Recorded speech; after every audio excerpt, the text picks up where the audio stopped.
From the headquarters of Ramsey Solutions, this is the EntreLeadership podcast, where I take calls from leaders like you about what it takes to win at any stage of business or leadership.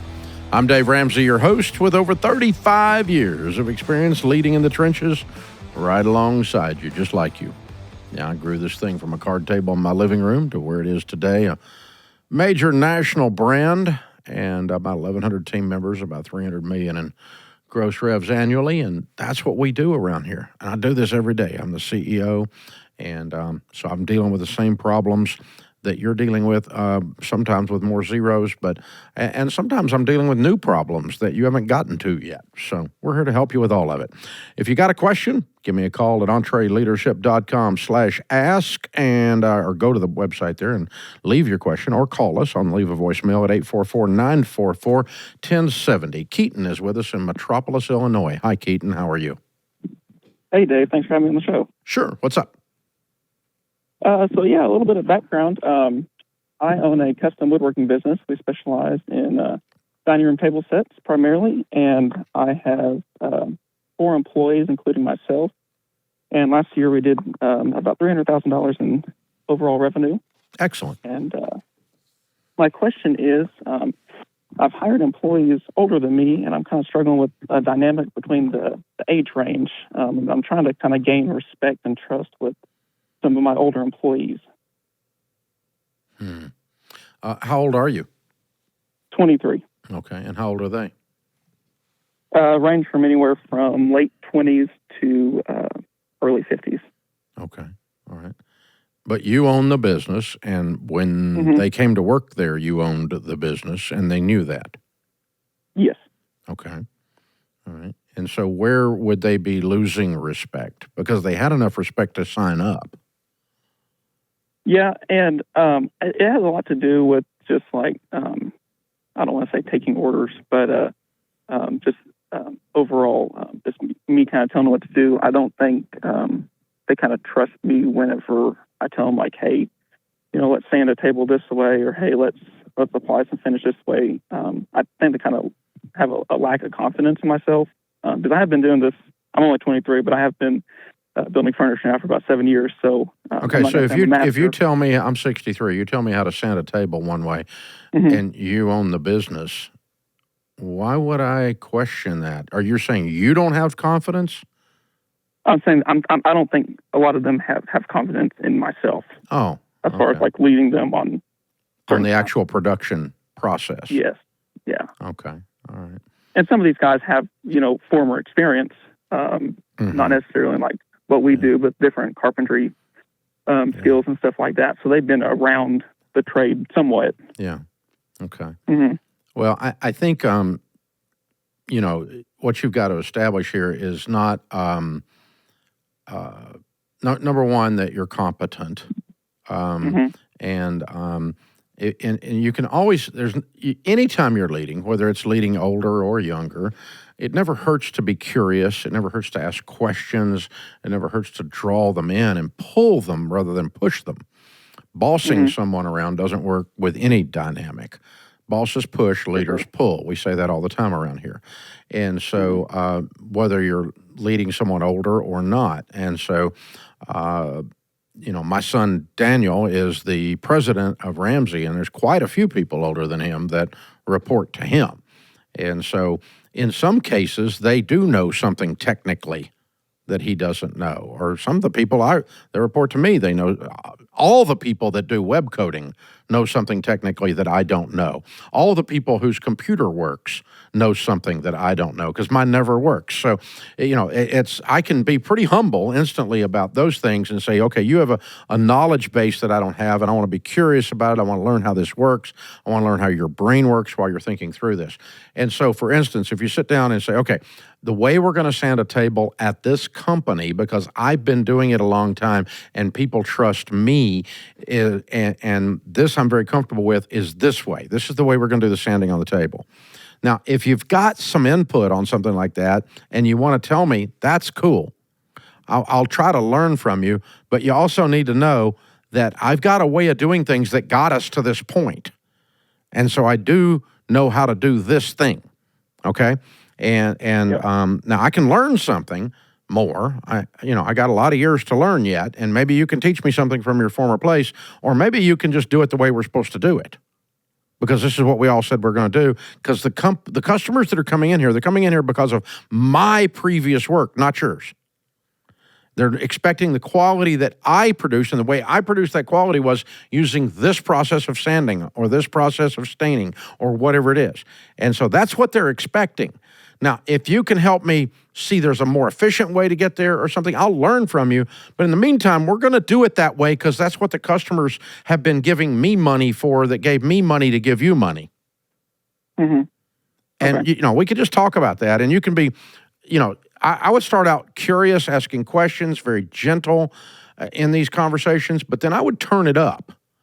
Now, anytime you really need to turn it up hot, you need to pull them to the side, not be in earshot or eye range of the other team.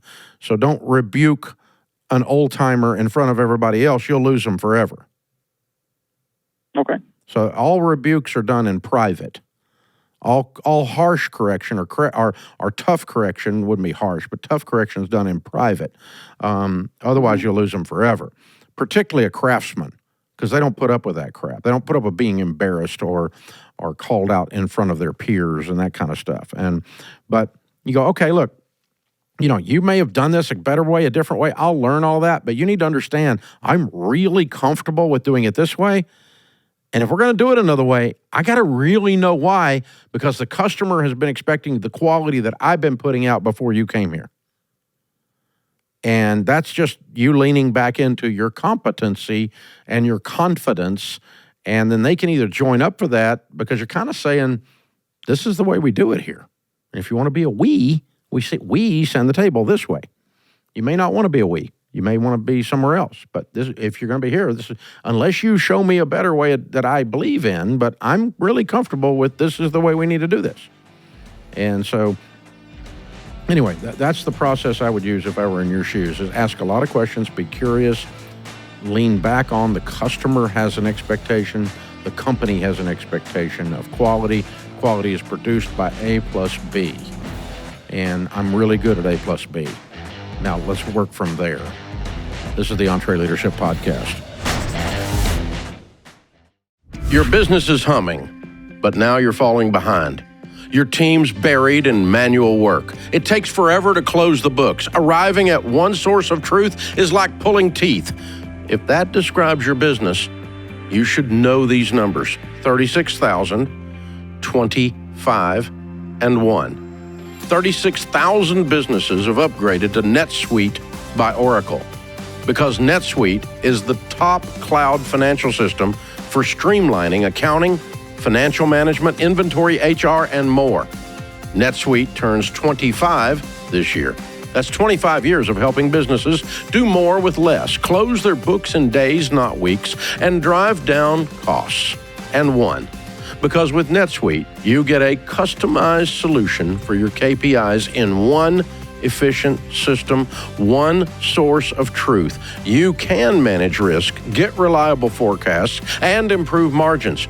Everything you need for better decisions, all in one place. Plus, right now, download NetSuite's KPI checklist for consistently excellent performance for free at netsuite.com/Ramsey. That's netsuite.com/Ramsey to get your own KPI checklist for free.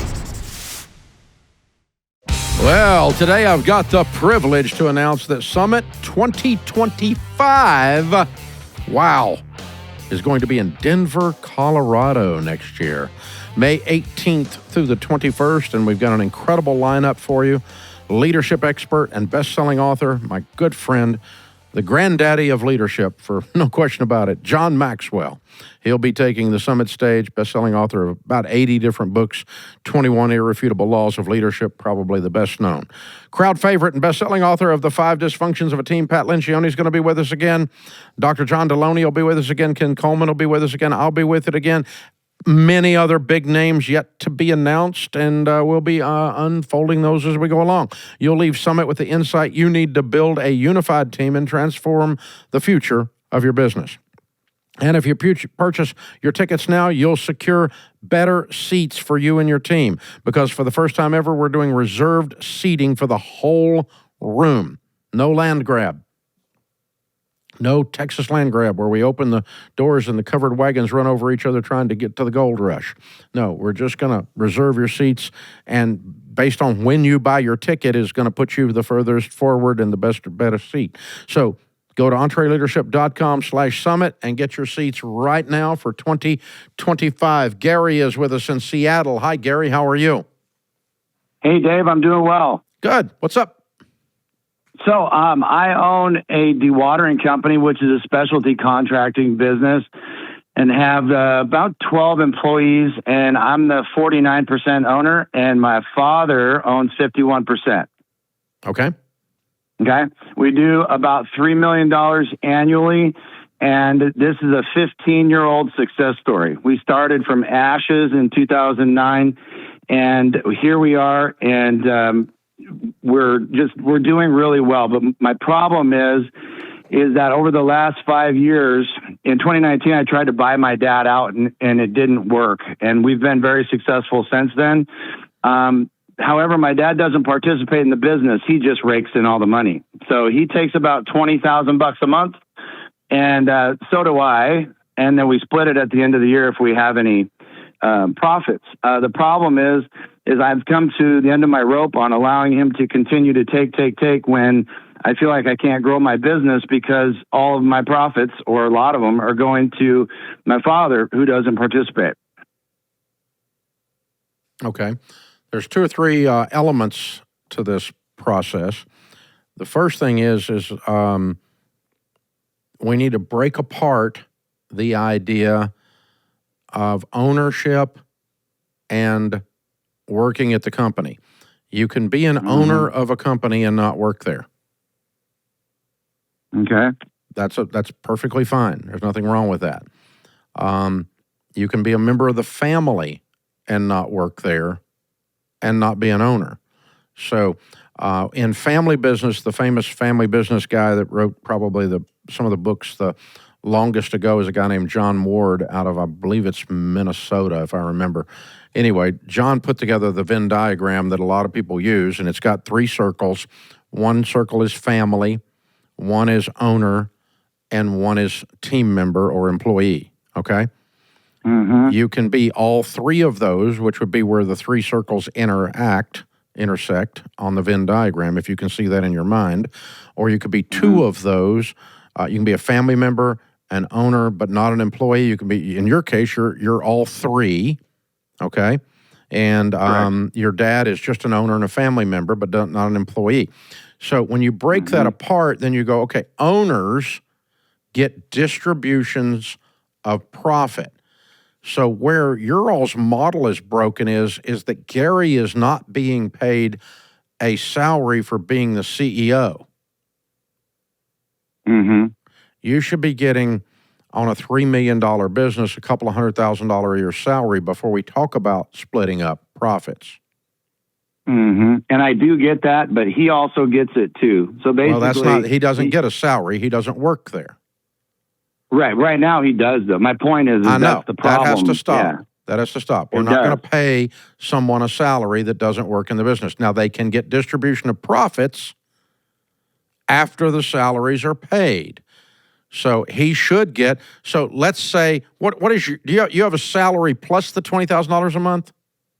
No, we just call it a that's what I'm talking about. You just call it. You've completely screwed this up. So that's where the problem's coming in. So you need to get on the payroll of the company as the CEO and president of the company, and the payroll needs to pay you $250,000 a year. Yep. Okay. Then what is left after the CEO is paid is called profit. And the profit can be distributed not to the employees, but to the owners, of which your dad would get 51% of the profits that are distributed, and you would get 49% after the CEO is paid. That's how this should be set up. I agree. Now, once it's set up that way, then you could still have the complaint that your dad won't let you buy you out, and that's another discussion. Mm-hmm. As a matter of fact, I just got the business valuated. I haven't got the number yet, but that is my next move, is to get him to the table and buy him out. Yep. And tell him that I've been awful nice, letting him basically, No, that's not going to do any good at all. Your dad doesn't feel like you've been awful nice. And you saying that is not going to do anything but rile him up, dude. True. Okay. It makes you feel better, but it's not going. What are you trying to accomplish here? Rile him up, or are you trying to get the deal done? I want the deal done. All right, then quit riling him up. Quit whining. All right, so sit down with him and just say, look, you're an incredible businessman. You and I built this thing from the ashes, and now you want to be at home, and I have to, for the sake of my manhood, for the sake of my dignity, I have to be running this thing now, and I have to work out something to buy you out. I can't do it this way anymore. I want to honor you. You're one of the founders. You helped me get here. You taught me what I know, and I want to honor you. But I can't go forward with this anymore, Dad. So help me figure out a way that I can buy you out in a way that makes you smile, and that does not violate me in the process. And let's sit down and talk about that, and not go, I've been doing you a big favor and it's over. That doesn't work, man. Understood. Now, I have it wouldn't work with you if I did it to you. Right. I agree. Now, I went and hired an M&A attorney, but this time, compared to last time 5 years ago, this time we hired them together. See, and I think that's the key to me buying him out, is there is no Gary's attorney or David's attorney. It's our attorney, and he's got our best interest to get across the line. We need a cup of coffee. We don't need an attorney. You can have an attorney teach you how to put it together, but if you got to have an attorney do the negotiation, you're already screwed. Yeah. So the two of you ought to be able to sit down, father and son, man to man, and say, this is how this is going to happen, and then you call the attorney and tell him what to do. Yeah. Attorneys are employees. They don't drive the bus. Y'all got to drive the bus on this. Now, the good news is you don't have two different attorneys, to your point, talking at each other, trying to represent you two, who should have sat down over a cup of coffee and battled this out. Dad, look, here's the thing. We got to look at this. Now, how you want to work this through? We got to work this through, and then we're going to tell this attorney how to put it together. All right? And if he can advise you on some possible structures, well, that's okay. I don't mind that. But this attorney's not in charge. You and your dad are. And believe me, some of them think they're in charge. So we got to get rid of that problem too. But yeah, I think it's a good sign. I agree with you that you both agreed on someone to look at a merger or an acquisition. But it's a $3 million company. We don't need to spend a ton of money on attorney fees to transfer this thing. It should not be that complicated or that difficult. But y'all sit down and work on it together. And I can't go forward this way.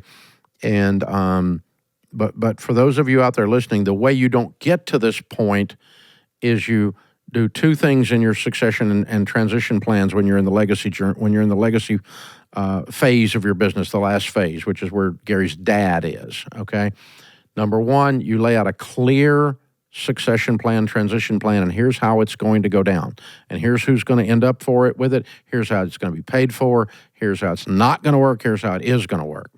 And then two, you have to do what we talked about there with the Venn diagram. You keep the ownership portion of the business separate from the employment of the business. Now that, so for instance, my son Daniel works here. We mentioned that a minute ago. He is paid as the president. His sister Rachel works here as a personality. She is paid like the other Ramsey personalities. The same percentage on book sales, the same percentage on speaking fees, and so on. So she gets paid there. However, both of them are owners of this company. They also get money as owners from the profits. That has nothing to do with them working here. That's a separate issue. So owners can be absentee owners or they can be on-site owners. Both are owners. Stockholders in publicly traded companies, none of them are on-site. You own a share of Home Depot, you don't work for Home Depot, but you're going to be distributed some of the profits in the form of dividends.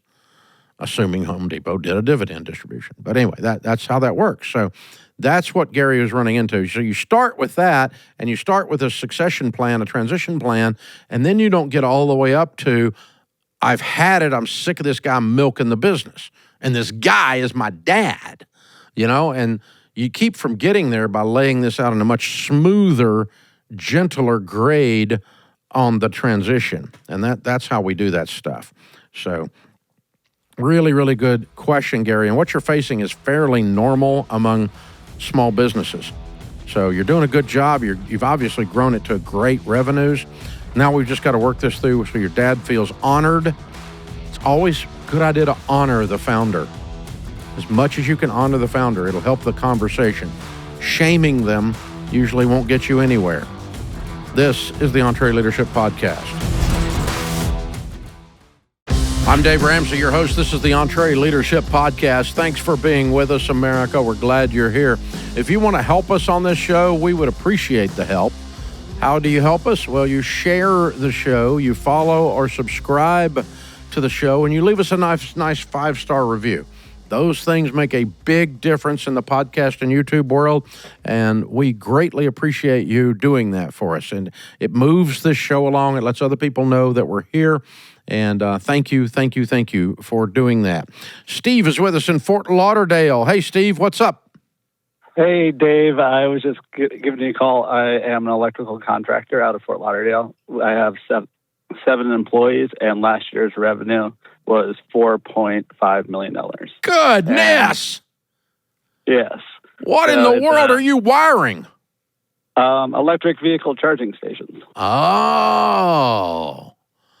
So it's a little bit of everything. Like, we have to know the tech, we have to know the engineering and everything. And my wife and I run the business, and we ran it debt-free. We kind of followed your principles, and just huge thanks. Wow. So you've been hanging out with the EntreLeadership gang during this growth period? Yes. I started out as a contractor in 2019, and I was familiar with all your guys' programs. Just I never finished college, and I was homeschooled my entire life, and my mom had me follow all your steps. Wow. So, and then and then as the business grew, you got into EntreLeadership, is what you're saying? Yes. Okay. Wow. Yeah. 7 team members and $4.5 million top line, and you did that in how many years? 5 years. Wow. Good for we you, only man. have seven members. Good for you. 7 team members, $4.5 million, right? 7. Yes. 7 million or 7 team members? Oh, 7 team members. Yeah, that's what I was saying. Yeah, 7 team members and $4.5 million in revenue. Way to go, man! Way to go! Yeah. Congratulations. How old are you? I am 39 years old. So, man, you are a rock star. You're the backbone of American business. This is how it works. Small business people running $5 million businesses, 7, 8, 10 team members. This is exactly right. This is how you do it right here, man. So sounds like you're having fun and making some serious bank. Yes, it's been a blast. It's the first time I worked with my wife, and as a team, we're complete opposites, and it works really well. And we've been able to do it and cash flow everything ourselves. And it was a grind the first 3.5 years, and the last year and a half, we started seeing some fruits of our labor. So wow, and I'm guessing with this low payroll and the specialization in the charging station thing, that your margins must be astronomical. They are quite nice. I think we had 1.5 million in profits, but we it's actually higher because a lot of our terms, it takes almost a year to get paid. And we had another almost $1 million in accounts receivable. Wow. So. Way to go, man. Way to go. I'm so proud of you. You got to feel great. Well, congratulations. I appreciate you calling in with a brag call. We like to do those here. Man, that's pretty amazing stuff. Occasionally, by the way, if you didn't know what that was, we invite you to do that. If you're running a small business and doing the EntreLeadership stuff, call us at 844-944-1070. We'll put you on, just let you brag a minute. Because, hey, man, there's very few people you can brag when you're killing it like that. They think you're some kind of, dork if you're bragging, but we don't. We think you're amazing. We think you're a stud, Steve. This is the EntreLeadership Podcast. Thanks for hanging out with us, America. I'm Dave Ramsey, your host. This is the EntreLeadership Podcast, where we talk to businesses that are small businesses. 54% of the gross domestic product, the GDP in America, the production of all goods and services, is represented by companies that have less than 500 team members. These are largely privately held, family-owned and operated companies that treat their team members well, that care deeply about the customer. And you guys are the backbone of America. And the beautiful thing is Washington, D.C. can't control you. They tax your brains out, but they can't control you because you're renegades. You build stuff in your garage, you build stuff on your laptop, and you serve people and find unique ways and twists in the market like nobody else. You are the reason America is great, and we are one of you, and we're here to serve you and help you. It's what we do. The phone number, if you want to participate here, is 844-944-1070, or go to EntreLeadership.com/ask and leave your question. We'll get you on the air. Ben's in Asheville, North Carolina. Hi, Ben. How are you? Hey, Dave. Thanks so much for having me. Sure. What's up? So I run a mobile barbecue business, all wood-fired at that, in the Asheville area, greater Asheville area in western North Carolina. Why is my mouth watering? We're within a drive distance of Franklin, Tennessee. Yeah, about 10 hours, yeah. Okay. It would be worth it. We did about $500,000 in gross revenue last year. We did have a negative year last year. We're still in the growing phases. Quit the corporate America job. I used to work for the fire department in the Asheville area as well. I quit in December, went into my business full-time in January. Kind of where we're at, we're in a local hospital in the area, and there's a lot of volume there. They take 21% of our sales. So what we're running into is we've had one of our key players move away from the area, so we're a little short on staff. And where I'm at right now is I either need to focus on one or the other. We're at a 15% profit margin for the bricks and sticks, if you will, in the hospital location. And we're about 50% profit margin in the mobile trailer. And kind of where I'm at is I can't focus. I'm doing both right now, and we're just kind of sustaining. So I kind of feel like I need to focus on one if we're going to stay at the same employee number, or hire more team members and try to do both. We've been kind of unsuccessful with hiring team members that are very well versed in the industry. So that's why I'm kind of faulting to keeping the staff where it's at and growing one or the other side of the business because I'm killing myself. So the 21% is your rent? That's correct. Okay. Does that come out to what you would pay in rent if you rented a building somewhere? Probably a little bit more. It comes out to about $8,000 a month right now. We're projected to a lot more. Approximately $435,000 in sales there this year because we expanded January after we got out of a kind of a bad situation at a local brewery as well. Okay. So maybe what we're learning is if you're going to do a freestanding, it needs to be freestanding. Correct. Not hospital or brewery. Correct. Okay. That's kind of what I'm hearing.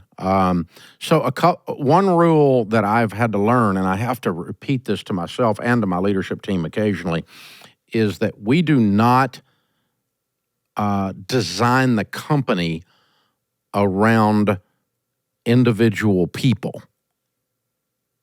We design the company, and then we put the individual people in the seat. Gotcha. And so I don't design the company over a shortage of this guy that was helping you leaving. Gotcha. That vacancy should not cause your company design. What should cause your company design is what you want to do, and then you staff it. What should cause your decision about whether to stay at the hospital is whether it's a good deal. Gotcha. And it sounds like it's a really questionable deal just on the surface. It sounds like so it could be that you say, okay, we're going to shut down, and this is our reason, our time to exit, and this guy leaving highlighted the fact that this was a questionable deal. Gotcha. Okay, so we're going to go all in for now until we can restaff, and we can't really do another brick and mortar location, standalone, that's not a truck, not a food truck or trailer, until we get one that is not dependent upon another landlord, like a brewery or a hospital. I just want to get a building that we can operate a restaurant in and pay rent, which is probably a lot less than $8,000 a month, I guess. I mean, I would suppose. Right. There's a lot of action around Asheville with breweries for sure, and is. And it's a popular place right now, and it's a beautiful town, and so there's a lot of activity. So the rent in certain locations could be outrageous just to rent the shell, But anyway, right. So what I would probably do is, if you're going to pull back with the idea that the next time I'm going to take two learnings into the next deal, and that is I need to be standalone, and I don't need someone. I don't need to take on a partner because I'm using their location, which is what the last two deals were. Right. I just need to be a landlord and pay them rent, and then I'm going to make my money. And then the second takeaway, the second learning is that I've always got to build the business and then fill the seats, not arrange the seats around who's here. Okay. Because I've done that a couple times. I almost create an unusual org chart because there's this talented person, and then like a year later they leave. And now I've got this weird org chart. And so what happened was the wrong thing was determining the direction of the business and the way the business functioned. And it was now the people do need to cause it to happen, but we don't say, well, we're going to have a position X over here just because this person can do that. No. We have position X because we need position X done. And then we find the person, oh, wait a minute, there's one here. Good, we can put them into that. But that's how we go at that. And I guess the third learning is you talked about the shortage of help and people that know how to do proper North Carolina barbecue, which means you need to constantly be working on your bench depth. Okay. You need some people riding each end of the bench, some ready to go in the game and some working their way up to get ready to go in the game. And so when somebody steps off, you got your next player step up. Okay. It's the Nick Saban thing when he was coaching Alabama. We just reload. Gotcha. They leave, we reload.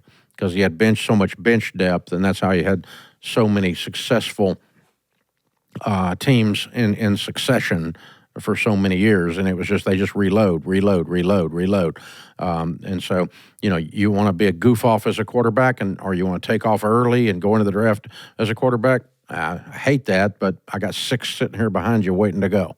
And that changes your attitude about this whole thing, because I don't want you shutting something down because somebody left. Right, and it is profitable. And I've thought about adjusting. It's not enough that it's fun. It's not. I hate crossing the threshold of the door. There you go.